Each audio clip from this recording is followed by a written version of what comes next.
Big boss का season 17 चल रहा है। क्या नहीं पता तुम लोग को इसके बारे में? अच्छी बात है, नहीं पता है तो देखने लायक है भी नहीं।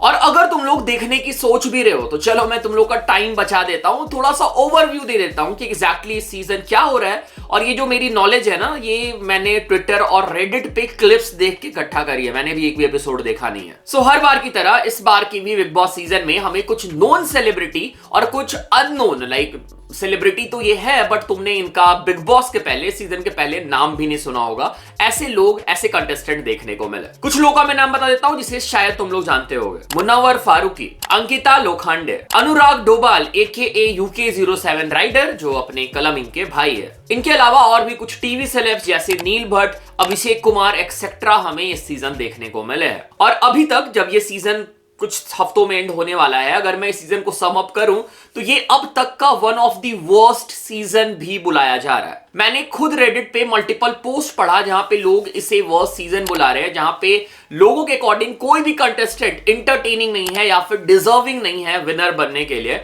और जो टीआरपी है वो भी कुछ ऐसा ही बोल रही है। इस सीजन की टीआरपी भी बहुत ज्यादा लो है और इस रीजन की वजह से आई थिंक बहुत टाइम के बाद, सालों के बाद ऐसा हुआ है कि बिग बॉस का कोई भी सीजन एक्सटेंड नहीं किया जा रहा है, उसे बढ़ाया नहीं जा रहा है। ये सीजन अपने निर्धारित समय पे, निर्धारित डेट पे ही खत्म होने वाला है। सो अगर तुम मेरी ओपिनियन जानना चाहो, जितना मैंने क्लिप देखा और जितना भी मैंने फॉलो किया है, रेडिट पे पोस्ट पढ़ा है, ट्विटर पे पोस्ट पढ़ा है, उसके अकॉर्डिंग तो मुझे लगता है कि फैन फॉलोइंग के हिसाब से मुनव्वर फारूकी बहुत ज्यादा आगे है बाकी जितने कंटेस्टेंट है उनके रेस में, और चांसेस है कि वो जीत जाए, ठीक है। But I think Abhishek Kumar की भी फैन फॉलोइंग अच्छी है, उन्होंने आई थिंक शो के अंदर ही एक अच्छी पर्सनालिटी बिल्ड करी है। उसके साथ साथ अंकिता के भी चांसेस है। सो मेरे हिसाब से मुनव्वर फारूकी जीत सकते हैं, बट लेट्स सी क्या होता है। ओके, सो ये तो मैंने तुम लोग को बिग बॉस सीजन 17 की थोड़ी सी ब्रीफ दे दी। अब हम आ जाते हैं UK07 राइडर के ऊपर। तो last year big boss OTT season 2 के विनर बने थे एल्विश यादव, और एल्विश यादव के जीतने के बाद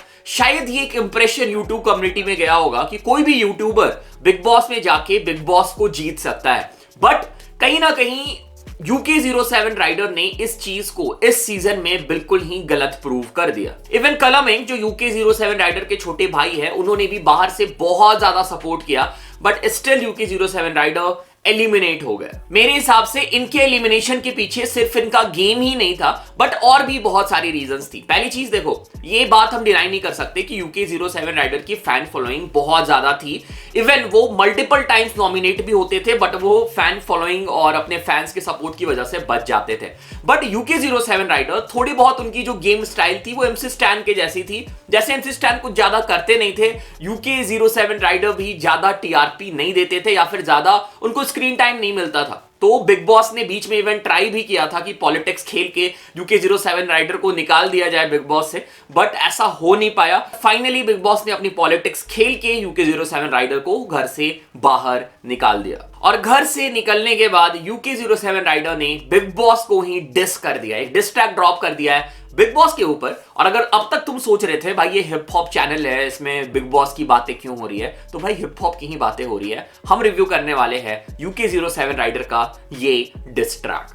ओके, सो वीडियो में हम जल्दी से आगे बढ़ेंगे। उसके पहले एक बहुत ही इंपॉर्टेंट अनाउंसमेंट तो नहीं है बट इंपॉर्टेंट चीज है जो मैं तुम लोग के साथ शेयर करना चाहता हूं। सो अगर तुम लोग रैपर हो या फिर अगर तुम्हें बीट की जरूरत पड़ती है या फिर मिक्स मास्टर की जरूरत पड़ती है, ठीक है, गाना बनाना है तुम्हें, तो मैं तुम लोग के लिए एक बहुत ही अच्छा ऑफर लेके आया हूं, ठीक है। सो मेरी एक टीम है, मैंने एक टीम क्रिएट किया है जहां पे हम लोग तुम्हारे लिए बीट प्रोड्यूस कर सकते हैं। जैसा तुम्हें बीट चाहिए तुम मुझे डीएम करो इंस्टाग्राम पे, और उसके बाद हम ईमेल आईडी शेयर करेंगे, वहां पे पूरी डिस्कशन होगी। तुम्हें जिस तरीके की बीट चाहिए, for example MC Stan type beat या फिर किस वाइब की बीट चाहिए, किस टेम्पो में बीट चाहिए, तुम एग्जैक्टली शेयर करो, एग्जैक्टली तुम्हें वैसा बीट देखने को मिल जाएगा। इसके अलावा अगर तुम मिक्स मास्टर कराना चाहते हो अपने ट्रैक को, तो वो भी तुम्हें देखने को मिल जाएगा एफोर्डेबल प्राइस पे। सो अगर तुम लोग इंटरेस्टेड हो, go and DM me on Instagram और हम साथ में काम कर सकते हैं।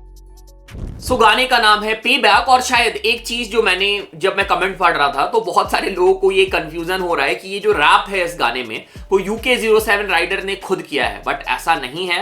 रैप UK07 राइडर ने नहीं किया है। रैप और लिरिक्स जो है वो है सचिन म्यूजिक की, अलग बंदे ने रैप किया है। तो UK07 राइडर ने रैप परफॉर्म नहीं किया है, वो सिर्फ वीडियो में प्रेजेंट है, ठीक है। और उनके बिहाफ पे उनके जो अभी उनके साथ हुआ बिग बॉस के अंदर, उनकी लाइफ को देखते हुए सचिन म्यूजिक ने ये पूरा ट्रैक लिखा है, कंपोज किया है। और ट्रैक की म्यूजिक प्रोड्यूसर और वीडियो डायरेक्टर है संगम वैज्ञानिक। तो जैसे ही ट्रैक स्टार्ट होता है, ट्रैक के बिगनिंग में हमें ट्रैक का हुक पार्ट सुनने को मिलता है। देख कैसे टॉप पे मैं आया, सर पे बोले कहा, नाम और शेयर दोनों यू के साथ, YouTube पे व्यूज थे कहा। So, अगर हम हुक पार्ट के लिरिक्स में ध्यान दें तो यहाँ पे हेटर्स को टारगेट किया गया है और बेसिकली ये बताया गया है कि UK07 राइडर अभी भी टॉप पे बैठे हैं और भले उनके साथ जो भी हुआ बिग बॉस में, पॉलिटिक्स हुआ, जो भी कुछ हुआ, but still he is in the top. इसके साथ साथ अगर हम बात की लिरिक्स देखें तो यहाँ पे UK07 राइडर बोल रहे हैं कि जब उन्होंने शुरुआत किया था स्टार्टिंग में तो उन्हें बिल्कुल ही व्यूज नहीं आते थे, बट जब उन्हें व्यूज आने लग गए, जब लोग उनके साथ जुड़ने लग गए तो उनके हेटर्स ने, उनके ऑप्स ने उनको कॉल आउट करना स्टार्ट कर दिया। पहले तुम कहां थे, स्टार्टिंग में तुम कहां थे, और ये एग्जैक्टली लिरिक्स जो है वो बोल रही है। और इसके बाद हमें ट्रैक का पहला वर्स सुनने को मिलता है। लौंडे सब छोटे दिमाग से मिलता, इन्हें कहता जेलसी मारो, मैं पायनियर गेम का लेगेसी मेरी है जैसे कि मोहेंजो। अगेन यहाँ पे UK07 राइडर ने अपने हेटर्स को ही रिप्लाई किया है, अपनी पूरी जर्नी के बारे में बताया है कि कैसे उनके फैंस हर जगह पे है, कैसे उन्होंने जो अपना एक एम्पायर बनाया, अपनी जो फैन फॉलोइंग बनाई है वो इतनी आसानी से नहीं बनी है, उन्होंने मेहनत करी है उसके लिए। उसके साथ साथ shout out to Sachin, like भले ही कहानी वो UK07 राइडर की हो, बट जिस तरीके से बताई गई है, जिस तरीके से उन्होंने रेफरेंस यूज किया है और जिस तरीके से फ्लो यहाँ पे दिखाया है, really good job by Sachin as well. हर जगह शोर है, शोर लेन स्विच करे रात को पौने दो, मेरी सोच को ना छू पाए बोने लोग, मेरा काम चले रात। उसके साथ साथ एक क्लिप भी दिखाया जाता है जहां पे UK07 राइडर जिसको बोल रहे हैं कि भाई तू कौन है, तू कौन मुझे पॉइंट आउट करने वाला है, मेरे बारे में बोलने वाला है, ठीक है। और एग्जैक्टली एक बंदा खड़ा होता है, उसके चेहरे पे बिग बॉस का मास्क लगा रहता है। एग्जैक्टली यहाँ पे बिग बॉस को ये सब बातें जो है वो बोली जा रही है। तो नाम से जलता चूल्हा तेरा, टाइटल में एक्सपोज लगा दो, सर पे बोले कहा। और फिर इसके बाद ट्रैक का ब्रिज पार्ट आता है जहां पे एक्सपोज की बातें की जाती है, कैसे UK07 राइडर को बहुत सारे लोग एक्सपोज भी कर रहे हैं रिसेंटली और उन्हें बहुत ज्यादा हेट मिला था। अगर तुम्हें एग्जैक्टली पता हो जब वो बिग बॉस में गए थे तो कैसे उनके ऊपर जोकर वाले मीम बनाए गए थे, उन्हें हेट मिला था। तो एग्जैक्टली वही सब बातें यहाँ पे की जा रही है। और ब्रिज के बाद फिर ब्रिज जो है कनेक्ट होता है हुक से और फिर हमें ट्रैक का हुक पार्ट सुनने को मिलता है। और इसके बाद हमें ट्रैक का सेकंड वर्स सुनने को मिलता है।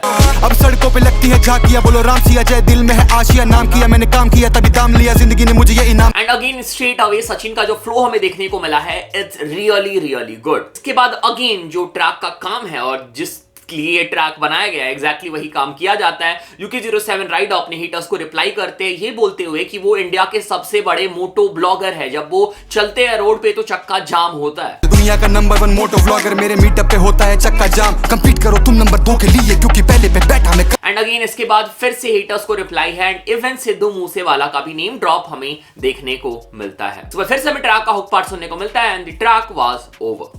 ओके, तो ये हम लोगों ने ट्रैक को वॉक थ्रू कर लिया। अब हम आ जाते हैं ट्रैक के रिव्यू पे कि UK07 राइडर का ये ट्रैक कैसा लगा exactly. Music production was really good, जैसा ट्रैक का रिक्वायरमेंट था वैसा म्यूजिक दिया गया है। I really love the music production. हम बात करें लिरिक्स की या फिर कंपोजिशन की, रैपो की, Sachin he did really good job. I think मैंने इनके गाने इसके पहले नहीं सुने, आई थिंक पहली बार ही मैं इनके ट्रैक सुन रहा हूँ।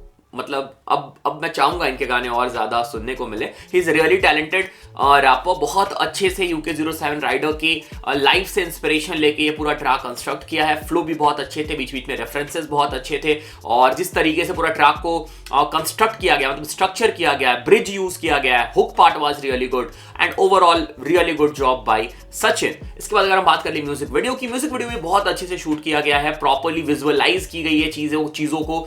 एक बंदा था जिसके ऊपर ब्रो सेना लिखा हुआ था, that part was good. Like मतलब वीडियो में जो चीजें तुम्हारे सामने आ रही है ना वो सेंस बनाएंगे। उसके साथ साथ जो बिग बॉस वाला पार्ट था ना, मुझे लगता है कि ये गाना बिग बॉस के लिए डिस नहीं था। मतलब जब ये लिखा गया था तो ये सोच के नहीं लिखा गया था कि ये बिग बॉस के लिए डिस होगा, बट म्यूजिक वीडियो के टाइम, शूट करने के टाइम बिग बॉस का कैरेक्टर या फिर बिग बॉस को यहाँ पे दिखाया गया है, which was a really smart move और मुझे भी वो ठीक लगा। सो बात करें ट्रैक की, track was really good, I really liked the track.